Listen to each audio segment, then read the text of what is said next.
प्रिय छात्राओं, आज का जो ये वीडियो है भारतीय राज्य व्यवस्था इंडियन पॉलिटिकल सिस्टम के संविधान संशोधन की प्रक्रिया से संबंधित है। भारतीय संविधान के भाग 20 के अनुच्छेद 368 में संविधान संशोधन की प्रक्रिया का स्पष्ट उल्लेख किया गया और उस उल्लेख के पीछे संविधान संशोधन किस प्रकार से किया जाएगा, कैसे किया जाएगा, किसे संविधान संशोधन माना जाएगा, ये प्रक्रिया पूरी स्पष्ट की। यहां एक प्रश्न उपस्थित होता है कि आखिर जब संविधान बनाए जाते हैं और संविधान निर्मात्री सभा जो होती है वो संविधान को निर्माण करते समय भविष्य दृष्टा के रूप में कि भविष्य में कैसी कैसी स्थितियां आएगी उस प्रकार को मद्देनजर रखते हुए संविधान का निर्माण करते हैं। अमेरिका का संविधान, जिसमें इतने वर्षों बाद अर्थात 1883 के बाद से लेकर के आज तक 50 संशोधन भी नहीं हो पाएंगे, जबकि भारतीय संविधान में अब तक 101 संविधान संशोधन पूर्ण हो चुके हैं। इसका मतलब संविधान जो है इतना गतिशील है, इतना परिवर्तनशील है और आवश्यकतानुसार भारतीय संविधान समय समय पर परिवर्तित होता रहा है। तो इस बात से स्पष्ट होता है कि आखिर ये संशोधन की प्रक्रिया क्यों अपनाई गई, क्या कारण है संशोधन की प्रक्रिया।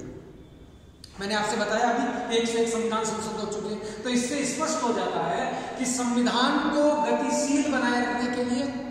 संविधान में जीवंतता बनी रहे इसलिए, देश की परिस्थिति, परिवेश और जनता की अनुकूलता को मद्देनजर रखते हुए विकासमान राष्ट्र के विकास की अभिवृद्धि को विकसित करने के लिए विकसित और विकासशील संविधान को गतिमान बनाए रखने के लिए परिस्थितियों के साथ परिवर्तित परिवेश में सम्मिलन करने के लिए, परिवर्तित करने के लिए संविधान में संशोधन की प्रक्रिया अपनाई जाती है। क्योंकि जब भी संविधान बनता है वो संविधान तत्कालीन समय परिस्थिति और परिवेश का प्रतिबिंब होता है और संविधान निर्माता जो व्यक्ति है, जो लोग हैं, मान लिया वो बुद्धिजीवी है, श्रेष्ठतर बुद्धि का ज्ञान रखते हैं, परंतु स्थिर और निश्चित संविधान नहीं होते। वो भविष्य दृष्टा तो है परंतु त्रिकालदर्शी नहीं है कि संपूर्ण सृष्टि के जो देखने वाला हो, जिसे त्रिकालदर्शी ईश्वर कहते हो, ऐसे वो ईश्वर नहीं, ईश्वर के प्रतिनिधि भी नहीं, एक मानव है जो भविष्य को आगामी 100 साल बाद, 150 साल, 500 साल बाद क्या परिस्थिति होगी, किस प्रकार की स्थितियां आएगी, उनके बारे में पहले से ही गणना और जानकारी नहीं रखते हैं। इसलिए अगर संविधान कठोर इतना ज्यादा बना दिया जाए उसमें परिवर्तन नहीं होगा तो वह समाप्त हो जाएगा। ऐसी स्थिति में संविधान समाप्त न होकर के गतिशीलता और परिवर्तनशीलता का प्रतिबिंब उसमें बना रहे और जनता की आकांक्षाओं, अभिव्यक्तियों, अनुभूतियों, इन सब की पूर्णता करता रहे, इस आधार पर संविधानों में संशोधन की प्रक्रिया आवश्यक है। इसीलिए संविधान में संशोधन प्रक्रिया अपनाई गई है। भारतीय संविधान में जब संविधान निर्मात्री सभा में इस पर चर्चा चल रही थी तो विविध लोगों ने कहा कि लिखित संविधान जो भी होता है वो कठोर संविधान होता है, उसमें आसानी से परिवर्तन नहीं किए जा सकते, इसलिए भारत का संविधान कठोर संविधान होना चाहिए। दूसरे विचारकों ने कहा कि संविधान में कठोर प्रक्रिया नहीं अपनाई जानी चाहिए, बल्कि इतनी साधारण प्रक्रिया होनी चाहिए कि जब चाहे जब ब्रिटेन की तरह संविधान में परिवर्तन किया जा सके।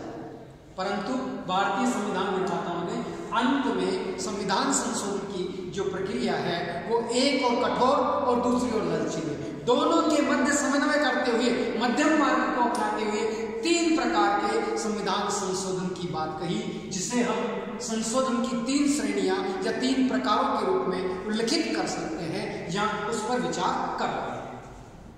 पहली प्रक्रिया संविधान में संशोधन की जो है वो संसद के साधारण बहुमत द्वारा परिवर्तन किया जा सकता है। अब संसद का अर्थ यहाँ है लोकसभा और राज्यसभा, और इन दोनों का जो साधारण बहुमत है अर्थात मिनिमम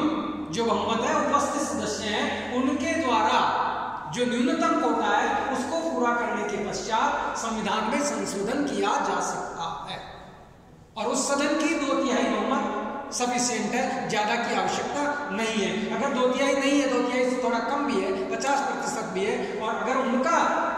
मेजॉरिटी है तो संविधान संशोधन किया जा सकता है। ऐसे संशोधन उदाहरण के लिए मैं आपको 3 उदाहरण दूंगा जो संशोधन किए जा सकते हैं। अनुच्छेद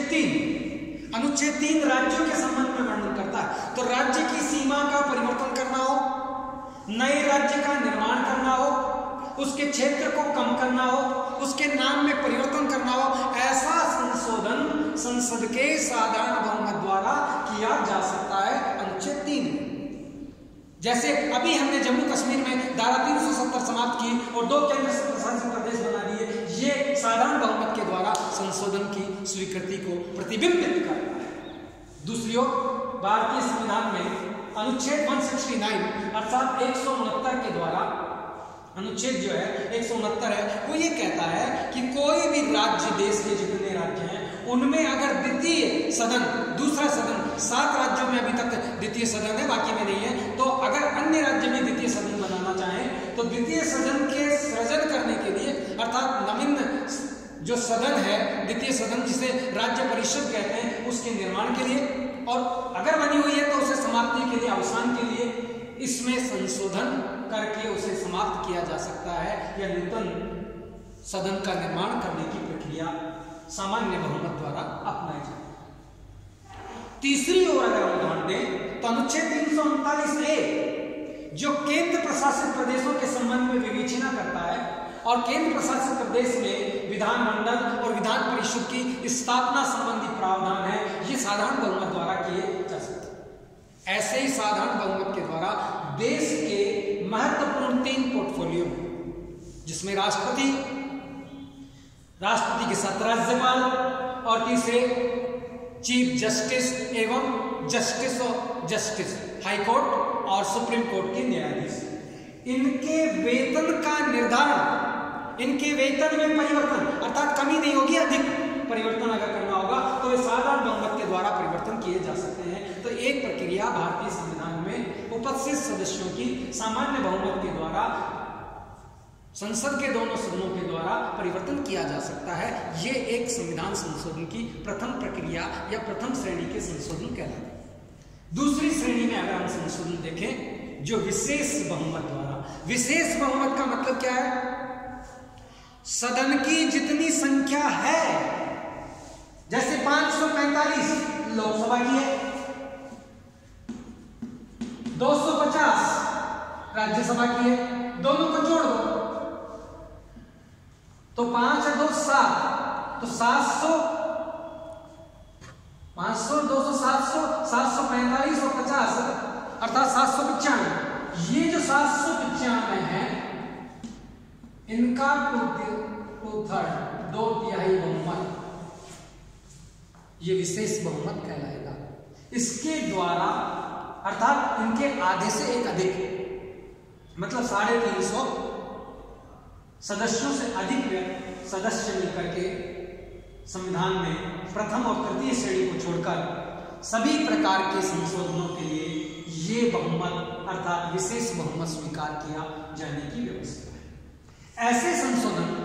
जो है प्रस्ताव है किसी भी सदन में रखे जा सकते हैं, अर्थात संविधान में संशोधन का कोई भी प्रस्ताव राज्यसभा में भी रखा जा सकता है, लोकसभा में भी रखा। ये बात अलग है कि वित्त विधेयक है, वो संविधान संशोधन नहीं हो रहा, वित्त के संबंध में है, वित्तीय कार्य है, इसलिए वो लोकसभा में रखा जाएगा। यहाँ संविधान संशोधन की बात कर रहे हैं तो कोई भी संविधान संशोधन का जो प्रस्ताव है वो संसद के दोनों सदनों में से किसी भी सदन में रखा जा सकता है। परंतु अगर संविधान संशोधन संबंधी कोई विवाद हो जाता है दोनों सदनों में, लोकसभा और राज्यसभा में विवाद होता है संशोधन की प्रक्रिया के बाद भी, तो वो ये कहते हैं कि इस पर संयुक्त अधिवेशन बुलाने की व्यवस्था नहीं है, अर्थात विशेष बहुमत द्वारा किए जाने वाले संशोधन की प्रक्रिया में जो है संयुक्त अधिवेशन अर्थात दोनों सदनों का संयुक्त अधिवेशन बुलाने की प्रक्रिया नहीं है। इसलिए ऐसे जो प्रस्ताव हैं, विधेयक हैं, जो संविधान संशोधन के लिए विशेष बहुमत द्वारा संशोधन की बात करते हैं, उनमें अगर दोनों सदनों में मतभेद होता है और वे प्रस्ताव अस्वीकृत कर दिए जाएंगे, अगर मतभेद होता है तो स्वीकृत नहीं होंगे, वह संविधान संशोधन विधेयक रुक जाएगा, क्योंकि संयुक्त अधिवेशन की यहाँ व्यवस्था दिखाई नहीं देती। कई मामलों में संयुक्त अधिवेशन की, जैसे वित्त संबंधी संयुक्त अधिवेशन की व्यवस्था है, अन्य कार्यों में संयुक्त अधिवेशन की व्यवस्था है, यहाँ संयुक्त अधिवेशन की व्यवस्था इसमें नहीं। तीसरी जो प्रक्रिया भारतीय संविधान में संशोधन की अपनाई जाती है वो प्रक्रिया विशिष्ट बहुमत अर्थात असाधारणता की बात कर रहे हैं, कठोरता की बात कर रहे हैं। ये तो सामान्य है, ये विशेष है और ये कठोरता है। संविधान में कठोर संशोधन प्रक्रिया जिसे हम विशिष्ट बहुमत के द्वारा कहते हैं। अब यहाँ विशिष्ट बहुमत का अर्थ बात हो गई वही कि संसद के दोनों सदन अर्थात लोकसभा और राज्यसभा, संसद में लोकसभा दूसरा राज्यसभा, इन दोनों का 2/3 बहुमत पहली चीज। दूसरी चीज, देश के जितने राज्य हैं, कितने राज्य हैं अभी देश में, वर्तमान में भारत में कितने राज्य हैं? अगर आपको पता नहीं है, बड़ा विचित्र है, आप लोग YouTube के लिंक पर डालें, मैं ये नहीं बताऊंगा आपको। तो राज्यों के जो जितने राज्य हैं देश में उनका आधा +1 अर्थात राज्यों की संख्या का 2/3 बहुमत। मान लीजिए उदाहरण के लिए देश में 30 राज्य हैं, 30 राज्य, 30 राज्य में से 15 + 1 अर्थात 16 राज्य और 16 राज्यों का 2/3 बहुमत अगर संविधान संशोधन के प्रस्ताव को स्वीकृति प्रदान करता है तब राष्ट्रपति के हस्ताक्षर के बाद संविधान में संशोधन किया जाएगा, अन्यथा संविधान में संशोधन मान्य नहीं होगा। तो इसका मतलब क्या हुआ? संसद के दोनों सदनों का विशेष 2/3 बहुमत प्लस राज्यों की संख्या में देश के राज्यों का 2/3 बहुमत प्लस राज्यों की विधानसभा का 2/3 बहुमत, ये अगर पारित करता है तो संविधान में संशोधन होगा, अन्यथा नहीं होगा। जैसे पंचायत राज अधिनियम इसका उदाहरण है। दूसरी ओर ये संशोधन जो है कुछ प्रक्रियाओं में कुछ कार्यों के लिए इस संशोधन की बात कही गई है। उदाहरण के लिए मैं आपको बताऊं, जैसे राष्ट्रपति की जो चुनाव की प्रक्रिया है, पद्धति है, आनुपातिक प्रतिनिधित्व प्रणाली, एकल संसदीय, उसमें अगर परिवर्तन करना है तो विशिष्ट बहुमत अर्थात कठोर संविधान संशोधन की प्रक्रिया को से उसे गुजरना होगा उस विधेयक को। ऐसे संघ और राज्य के मध्य कार्यपालिका शक्ति के विस्तार को लेकर अगर कोई प्रश्न है, उसमें परिवर्तन करना है तो इस प्रकार का संशोधन किया जाएगा, रखा जाएगा। ऐसे संसद में राज्यों का प्रतिनिधित्व, जैसे मान लीजिए राजस्थान की जो है 25 सीटें हैं, संसद में 20 सीटें हैं राज्यसभा में, अब उन 20 को बढ़ा करके मान लीजिए 35 करनी हो तो ऐसे परिवर्तन नहीं किया जाएगा। हर राज्य कहेगा मेरी सीट ज्यादा होनी चाहिए, मेरी कम होनी चाहिए। नो,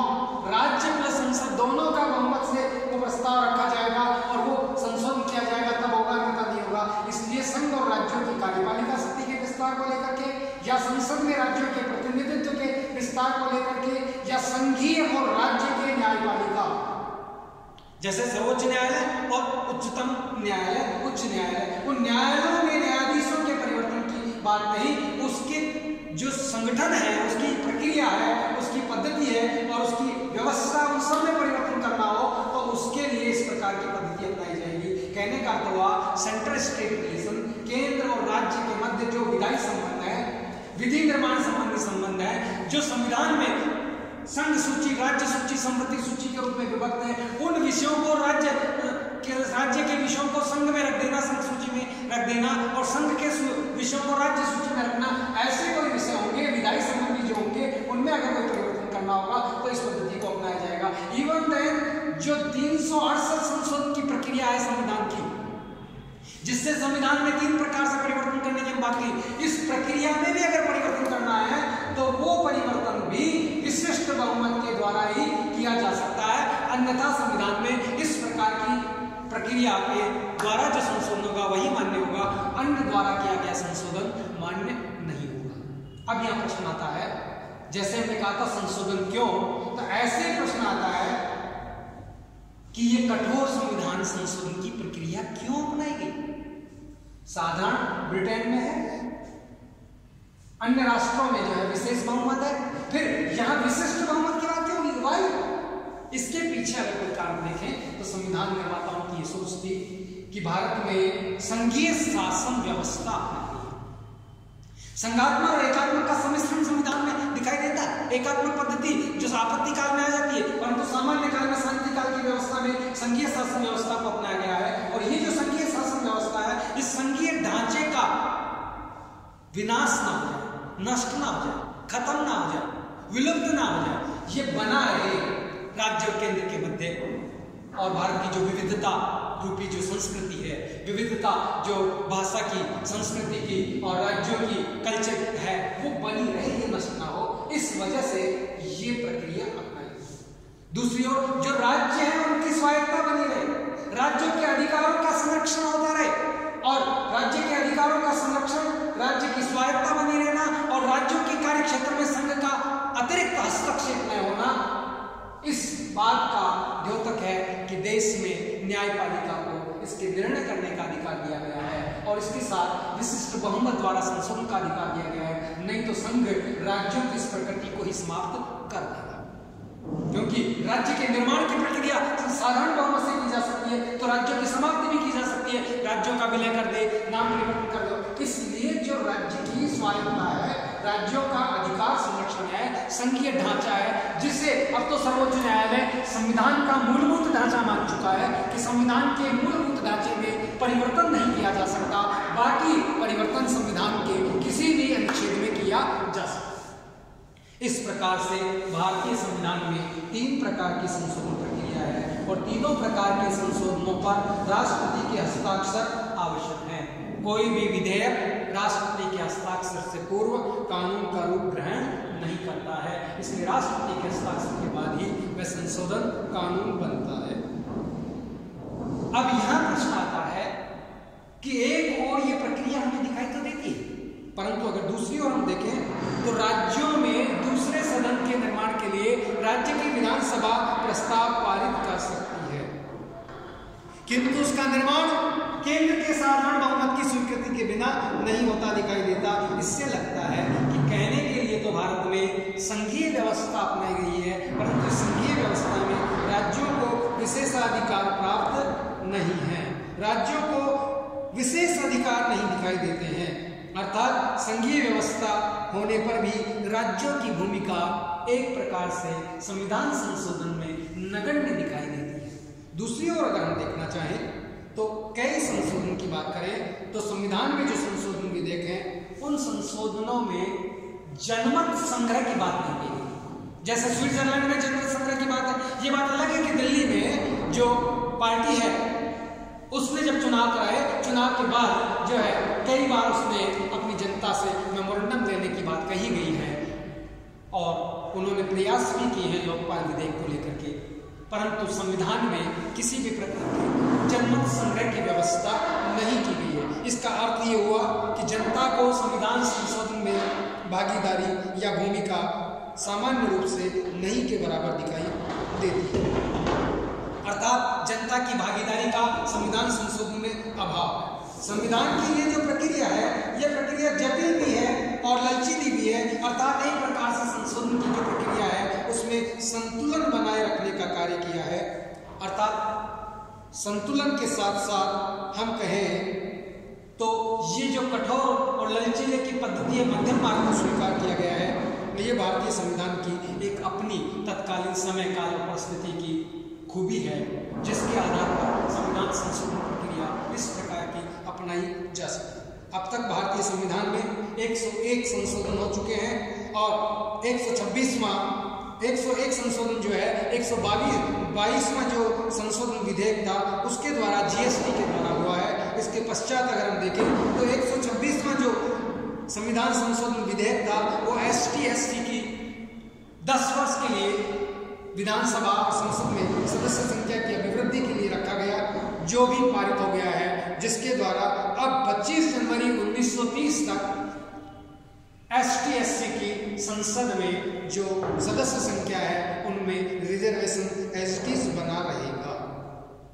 दूसरी ओर 125वां जो विधेयक था संविधान संशोधन का, वो जो है हम कहें कि जो केंद्र प्रशासित प्रदेश है, पूर्वोत्तर के जो राज्य हैं, उन राज्यों की स्वायत्ता के लिए, उन राज्यों की वित्तीय स्थिति को सुधार के लिए, उनको अधिक वित्तीय शक्तियां देने के लिए संशोधन रखा गया है। इस प्रकार से हम कह सकते हैं कि अभी किसान संशोधन, किसानों के लिए भी जो 2 संशोधन किए गए हैं, जिनके विरुद्ध अभी देश में एक आंदोलन उभर रहा है और किसान दिल्ली के सीमा पर डटे हुए हैं, उन विधेयकों के परिवर्तन की भी बात चल रही है। इस पर हम चर्चा फिर करेंगे। धन्यवाद।